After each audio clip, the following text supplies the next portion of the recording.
What's up, everybody? Welcome back to another video. Today we're going to be doing one of my all-time favorites, which is the TBR video. But today also happens to be a very special video because I am filming on January 1st.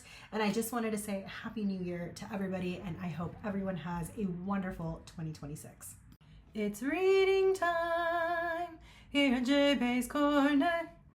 That being said, I do want to introduce myself to those of you that are new here. My name is Jaya. I put out bookish related content. I would say 70 to 80% of the time, probably closer to 90% of the time, actually. And then the other 10% is randomness, usually some hauls or travel vlogs, things like that. But for the most part, we do bookish related content here. And for the primary part, I have a fiction addiction, and that is what is featured on this channel. Now, there's all different types of genres within fiction that do get showcased on this channel. And if that sounds like something that's up your alley, you're definitely in the right space. However, every once in a while, once a year, we'll throw in some memoirs or some nonfiction in there as well. And for me, that is typically the month of January. For those of you that are returning, thank you so much for being here. It is such an honor and pleasure to be able to build this bookish community with all of you. And I can't wait to continue to talk all things books this upcoming year. So without further ado, let's get into the video. This stack of books, some of them are repeats because we didn't quite get to them in previous months. Some of them are brand new. So let's just start from the top of the stack and go down. All together, we have a total of 1, 2, 3, 4, 5, 6, 7, 8, 9, 10, 11 books on the potential TBR for this month. First up, I have the second book in Before the Coffee Gets Cold, which is a translation English version book that I think the original was written in Japanese, if I'm not mistaken. I'll double check that because I don't know if that is 100. Yes, it is from Japanese writer Toshikazu Kawaguchi. There's a very high chance that I pronounced that incorrectly, in which case I do apologize. But this is the second book in the series.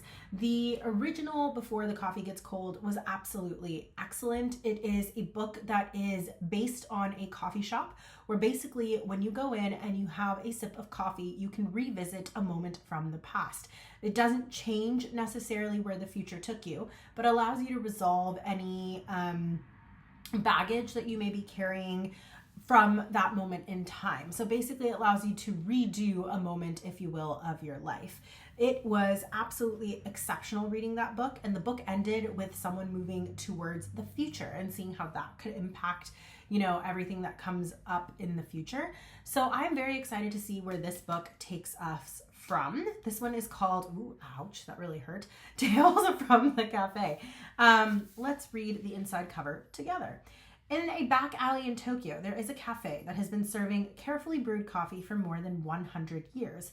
Local legend says that this shop offers something else besides coffee, the chance to travel back in time.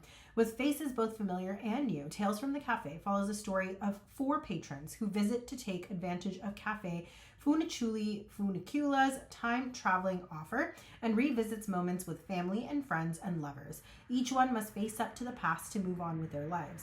Kawaguchi's wistful and heartwarming new novel once again invites readers to ask themselves, what would you do if you could travel back in time?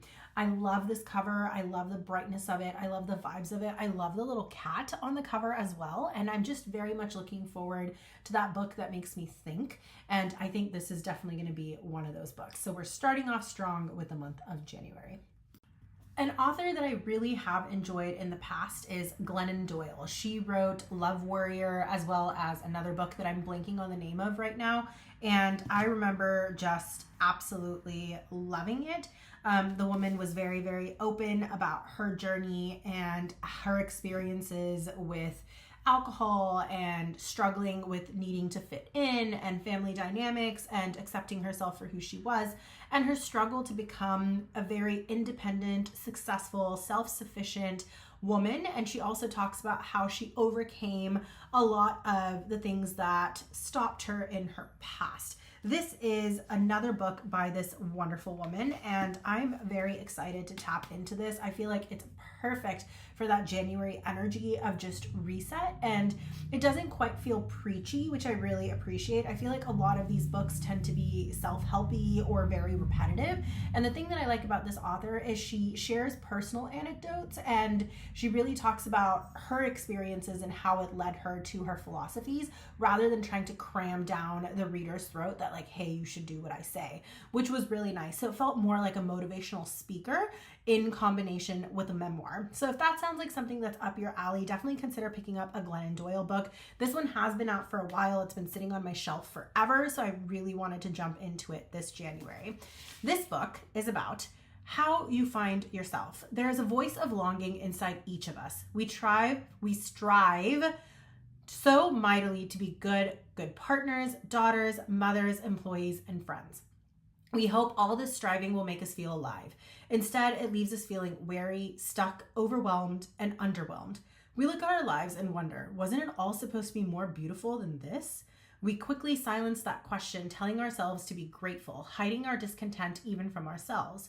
For many years, Glennon Doyle denied her own discontent. Then, while speaking at a conference, she looked at a woman across the room and fell instantly in love.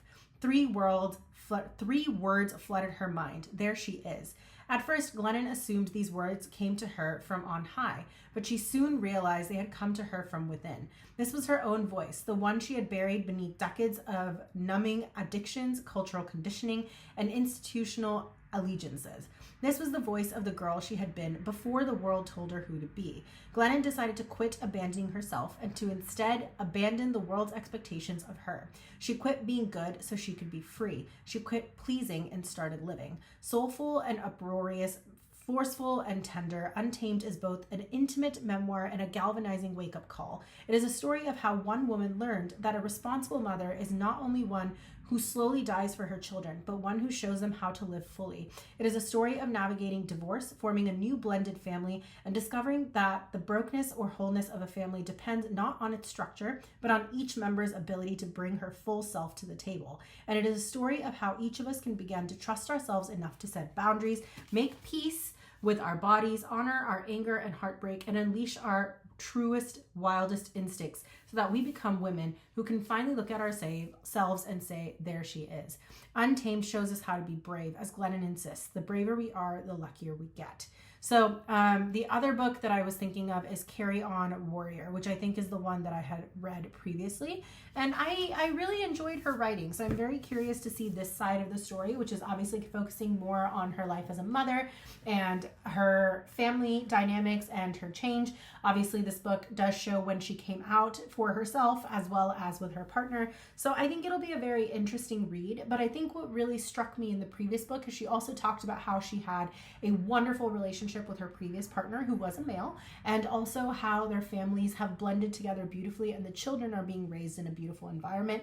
And that just sounds like there was so much positivity and love in there. So I'm very curious to see what this book has to offer.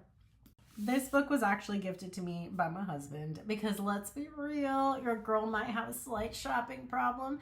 And I will say that I'm not the best at stress management. So that being said, my husband was like, instead of consistently feeling overwhelmed, chasing bills, and, trying to figure out what appropriate savings is or investing is, read about it, learn about it. And so he ended up gifting me this book last year, and it has been sitting on my shelf since last year because I'm terrified of reading this book.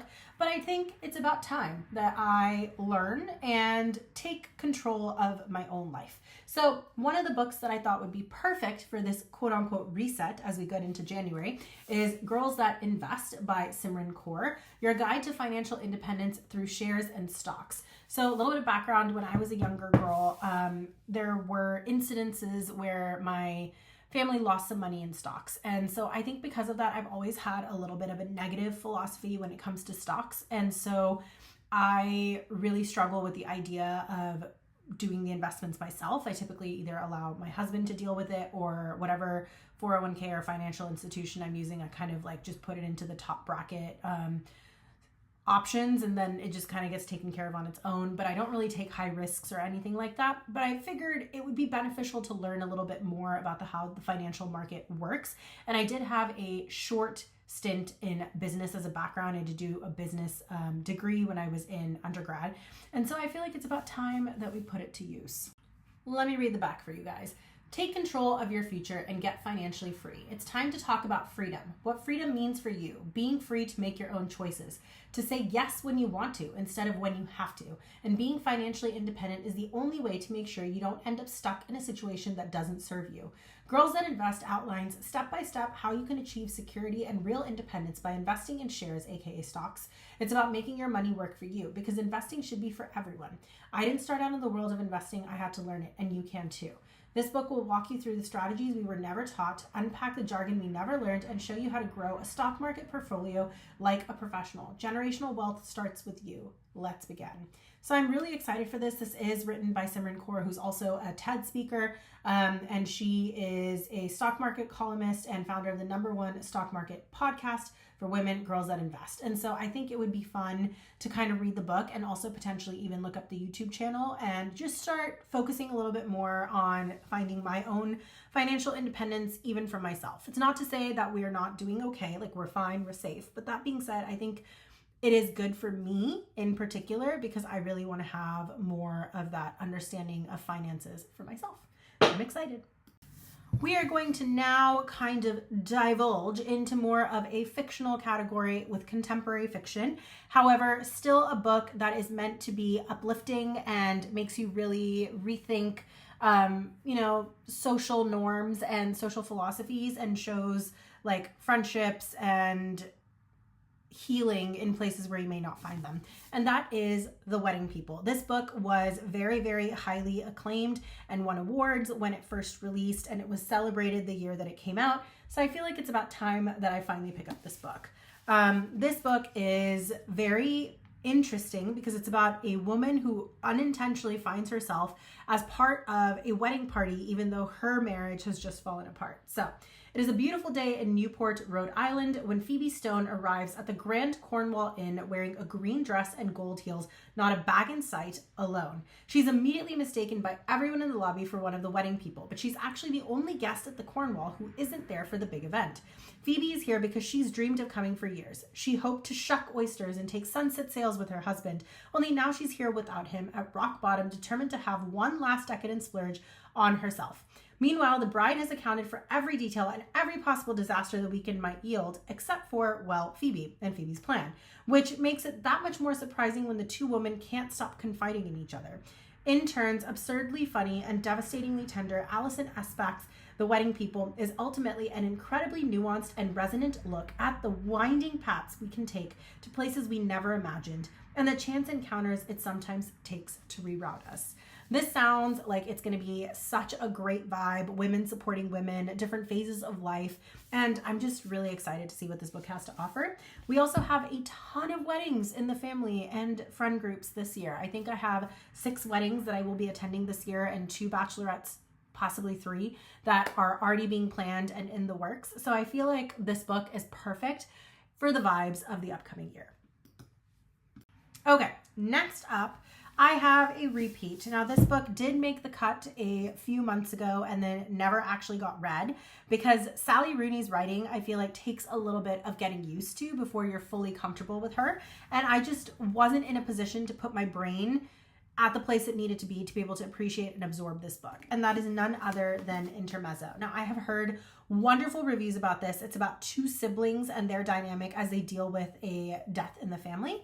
And I think it's going to be an interesting read. Again, one of those books that's thought-provoking and contemporary fiction, but also just makes you rethink relationships and family. And I think especially as we move into so many transitionary periods in life and we see so many weddings coming up and we see so many of our friends, taking next steps in their lives, homes and stuff like that, and all the changes that we're making in our own lives, I just feel like this is going to be perfect for that transitional season. An exquisitely moving story about grief, love, and family, but especially love, from the global phenomenon Sally Rooney. Aside from the fact that they are brothers, Peter and Ivan Kobeck seem to have very little in common. Peter is a Dublin lawyer in his 30s, successful, competent, incompetent, and apparently unsaleable. But in the wake of their father's death, he's medicating himself to sleep and struggling to manage his relationship with two very different women. His endearing first love, Sylvia, and Naomi, a college student for whom life is one long joke. Ivan is 22 years old, a competitive chess player. He has always seen himself as socially awkward, a loner, and the antithesis of his glib elder brother. Now, in the early weeks of his bereavement, Ivan meets Margaret, an older woman emerging from her own turbulent past, and their lives become rapidly and intensely intertwined. For two grieving brothers and the people they love, this is a new interlude, a period of desire, despair, and possibility, a chance to find out how much one life might hold inside itself without breaking. So again, sounds like it's just going to be a very thought-provoking book, and I think it's perfect for the upcoming January season. The next book was the book that was selected by the book club. I'm a little nervous to read this one, but that's okay. This is a memoir by Sherry Frank. It is the story of a girl who grew up in the home of a YouTuber who basically told people how to live lives without them realizing that the home life that the kids were actually experiencing was very abusive in nature. And so this is finally the telling of that story. Sherry Frank's childhood was a constant battle for survival. Her mother, Ruby Frank, enforced a severe moral code while maintaining the facade of picture-perfect family for their wildly popular YouTube channel, 8 Passengers, which documented the day-to-day life of raising 6 children for a staggering 2.5 million subscribers. But a darker truth lurked beneath the surface. Ruby's wholesome online persona masked a more tyrannical parenting style than anyone could have imagined. As the family's YouTube notoriety grew, so too did Ruby's delusions of righteousness. Fueled by the sadistic influence of relationship coach Jody Hildebrandt, together they implemented an inhumane and merciless disciplinary regimen. Ruby and Jody were arrested in Utah in 2023 on multiple charges of aggravated child abuse. On that fateful day, Sherry shared a photo online of a police car outside their home. Her caption had one word: finally. For the first time, Sherry will reveal the truth behind 8 Passengers and her family's devastating involvement with Jody Hildebrandt's cultish life coaching program, Connections. No stone is left unturned as Sherry exposes the perils of influencer culture and shares for the first time her battle for truth and the survival in face of her mother's cruelty. So again, sounds really depressing and really sad. I'm going to be honest, I don't even know if I'll make it through this book, but I feel like I'm going to try to absorb it bit by bit. It sounds like it'll be quite fascinating and eye-opening, but I really struggle with abuse. So we'll see how I do. It is one of my triggers. But as it was the book club selection, we'll see if I can make it through this book. Next up, I have Care and Feeding, which is a book by Lori Woolever. And this is basically a memoir told by a chef who ends up becoming very successful in New York and what that lifestyle means. A candid, funny, and occasionally devastating memoir of a woman making her way through the food world, navigating addiction, a cultural reckoning, and an unexpected tragedy. In this moving, hilarious, and insightful memoir, Lori Woolever traces her path from a small-town childhood to working at revered restaurants and food publications while being alternately bolstered and overshadowed by 2 of the most powerful men in the business, Mario Batali and Anthony Bourdain. But there's more to the story than the 2 bold-faced names on her resume. Behind the scenes, Lori's chaotic life is often pleasurable buffet of bad decisions at which she tends to overstay her welcome. Wryly self-deprecating and acerbic, Lori attempts to carve out her own space as a woman in this world, which is by turns toxic and intoxicating. From a seedy Atlantic City strip club to the Park Hyatt Tokyo, from a hippie vegetarian co-op to the legendary El Bulli, Lori tries it all while balancing her consuming work with her sometimes ambivalent relationship to marriage and motherhood. As the food world careens toward an overdue reckoning, and while Lori's mentors face their own high-profile descents, she is confronted with the questions of where she belongs and how to hold on to the parts of her life's work that she truly values: care and feeding. So again, it sounds like it'll be an interesting book. I always like a book that's a little bit thought-provoking, and I think, you know, the thing about fame, in my opinion, and money also in my opinion, is a little bit is okay. Like having for me personally, this is a me personally statement, I think, you know, being financially independent and having the ability to support yourself and your family and your loved ones is extremely important. It's obviously something that most people are striving for. However, I also feel like too much can be overwhelming, and especially if you get thrust into the spotlight a little too soon, or you're not mentally prepared for what is dragged up with that, it can be very overwhelming. So I'm really curious to see this story. I haven't really gone through anything like this. I grew up in a very normal household, and it was wonderful, and I had an amazing childhood. So I think all of these type of memoirs and books just give me a different perspective on how to think about these situations and life as a whole. So again, just very curious to see what this has to offer. I also hope we get to see a little bit about food and recipes and things like that, because I love food and I love to eat. So I'm very curious to read about it. Also, some of the restaurants I don't think I've ever heard of. So I'll be very curious to see if I get some restaurant recommendations by reading this book as well. Now, of course, this list could not be complete without at least some books of fiction that just break up all of these intense books for me. And that is going to be a series for me this month, which is the Foxglove King series by Hannah Whitten. And I have to say, these are some of the most beautiful books I have ever held in my hand or owned. They are absolutely gorgeous. I am obsessed with how beautiful these books are. Like they are freaking stunning. Some of the most, again, beautiful books I have ever owned. So very, very, very, very excited to finally read them. I've also heard that it is a pretty intense series in terms of the craziness and the politics and the world building, but it's actually relatively closed door, which also I think is going to be perfect for what I'm looking for right now as I come off of a very spicy, steamy Christmas set of books. When Laura was 13, she escaped a cult in the catacombs beneath the city of Delaire. And in the 10 years since, she's lived by one rule: don't let them find you. Easier said than done when her magic ties her to the city. Mortem is a magic born from death, and it's a high-priced and illicit commodity in Delaire. Laura has made a living running poisons for the city's underbelly, but when a run goes wrong, she's captured by the king and expects to be sent to the pyre. But the king has different plans. Laura's thrust into the Sainted King's glittering court, where no one can be believed and even fewer can be trusted. Guarded by Gabriel, a duke-turned-monk, and continually running up against Bastion, the king's never-do-well heir, Laura tangles in politics, religion, and forbidden romance as she attempts to navigate a debauched and opulent society.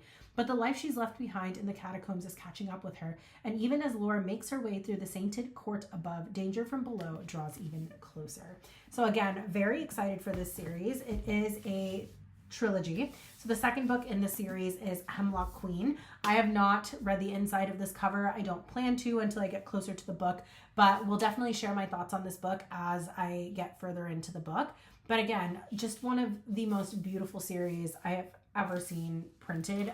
This was from Fairy Loot. This series is also signed by the author, and just absolutely gorgeous books. I'm obsessed with these books. So that was the second book in the series, and then the third book in this series actually released this past year, I believe, and Fairy Loot did end up doing the final book in the series, and I received it recently. So now that the series is complete, I plan on reading it. And this is The Nightshade God, which is the final book in the series. Oh my God, just absolutely stunning. They're just so beautiful. So gorgeous. Look at that. Oh my God, stunning. I'm obsessed. But that does bring me to the end of this video. That is all the books that have been selected for the month of January. I'm excited. If you guys made it this far, thank you so much for watching. Definitely leave a comment below of all the books that are on your TBR for January, as well as even for the upcoming year if you already know what you're going to be reading. I would love to know what you guys will be picking up in the near future to read. For those of you that are new here, if you enjoyed this video and you like bookish related content, definitely consider hitting that subscribe button and that notification bell so you never miss out on any bookish conversations. I put out videos every Wednesday and Sunday. For those of you returning, thank you so much for your support, for being here, for reading these books with me, for your comments. I absolutely adore it, and I love responding to every single one of you. So definitely let me know if any of these books made the cut for you guys, if you've read them before, what your thoughts on. I would love to hear from each and every one of you. And I will leave everybody with, as we end this beautiful holiday season, I hope everyone had a wonderful time with family and loved ones. I hope you're getting plenty of rest, relaxation, and peace in your life. I hope you have everything you dream for and wish for come true in your next year. And I wish you all nothing but the best as we come into the year of 2026. That being said, I will catch you guys on the next video. Bye, guys.